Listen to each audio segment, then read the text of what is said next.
Hi, welcome back to the 21 day plan, week 2. I hope last week went well for you. We're just going to start off this week by really thinking about the previous week and how it went for you. Maybe you are buzzing, you're really excited, everything's gone to plan, but you're a little bit anxious about continuing it to week 2 this week and beyond. Maybe you had a really bad week last week and couldn't cope with it all, gave in to your cravings, didn't use the tapping, or maybe you were fantastic during the week and then at the weekend you had a social engagement and thought, oh, I've been good all week, I'm just going to drink, eat what I like. Whatever happened last week, that's fine. This week it starts afresh, but before we go on to the content of week 2, I'd like to just do some quick tapping to help with any feelings that you've got about week 1. So as I said, that might be for any of the reasons I've just mentioned.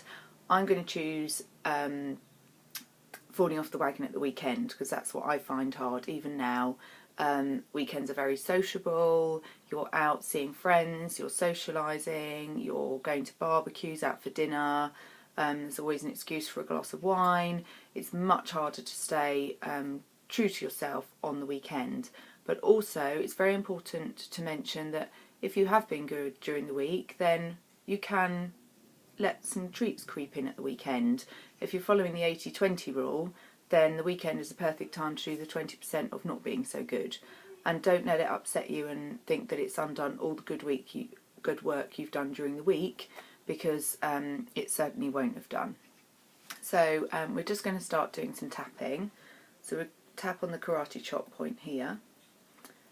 And if for you the weekend was fine, then replace this with whatever it is that you're feeling about last week.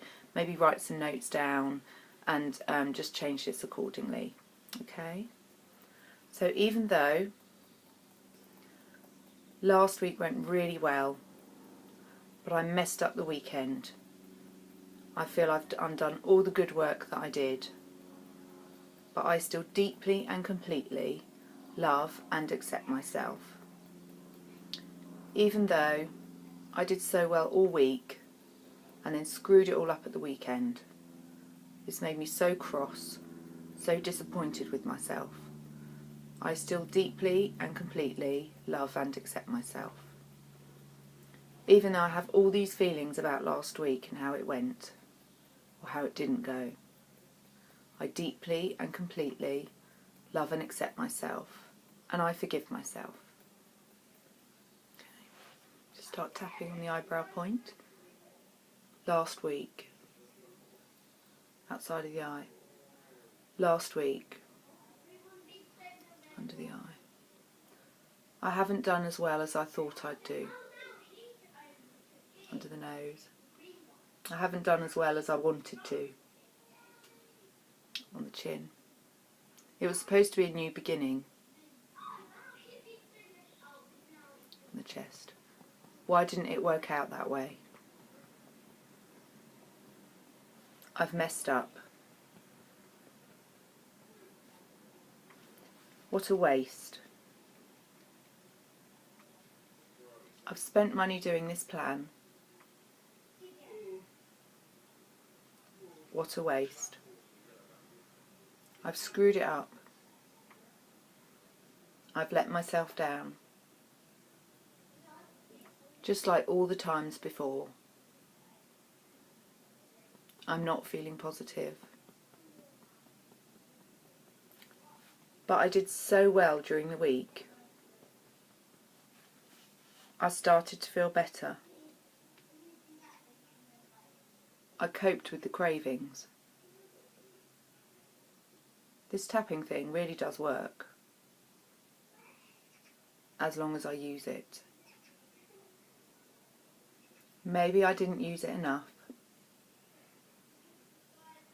Maybe because it was going well, I skipped some of the tapping sessions. Maybe if I'd found more time to do it, done it as a priority, everything else would have fallen into place. I've let myself down over the weekend. Actually, the week went pretty well. I just messed it up at the weekend. I'm feeling better now. Thinking about all the positives of last week. My sugar cravings went. I felt tired and lethargic at first, but then that cleared. I felt so much stronger, so much calmer. I felt like I was looking after myself. Maybe it was a new beginning. There's setbacks in any journey. That's always going to be the case. But as time goes by, I get stronger and stronger, and healthier and healthier. I'll have the odd time when I don't follow the plan, but that's okay. This 18-20 rule sounds good. Maybe that's enough. So I start to be less hard on myself. I'm being kinder to myself now. It's okay that I didn't do it perfectly. What is perfect?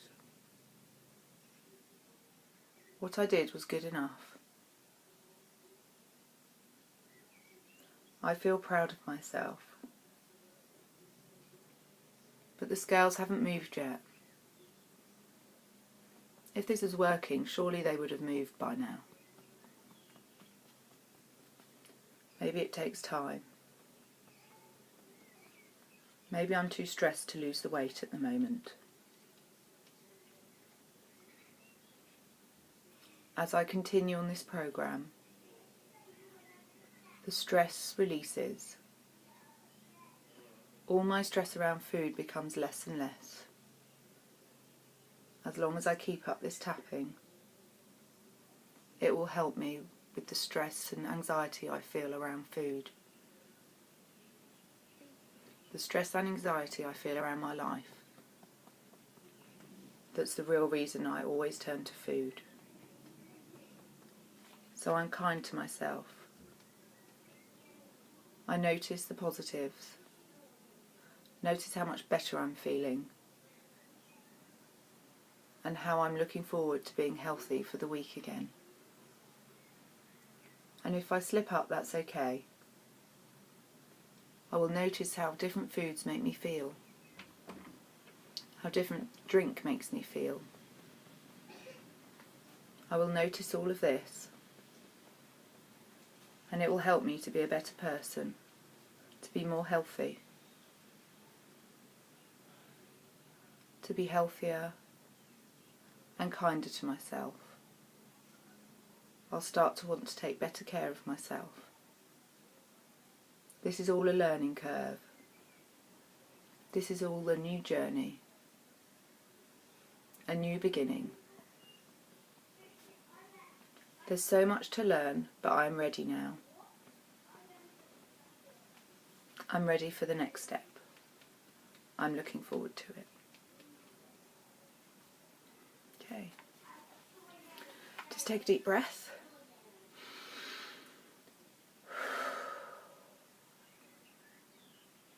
And now maybe make a quick list of the positives that did come out of last week, what you learned about yourself, how you felt at different times, and just go over it. And if you compare it to a list that you might, hopefully you made at the beginning of that round, hopefully you'll notice the difference there, and that you're looking more at the positives rather than the negatives, that the intensity of the failure you felt has gone down. We did forget to rate it, so if you do it again, make sure you rate it at the beginning and at the end on a scale of 0 to 10. Thank you.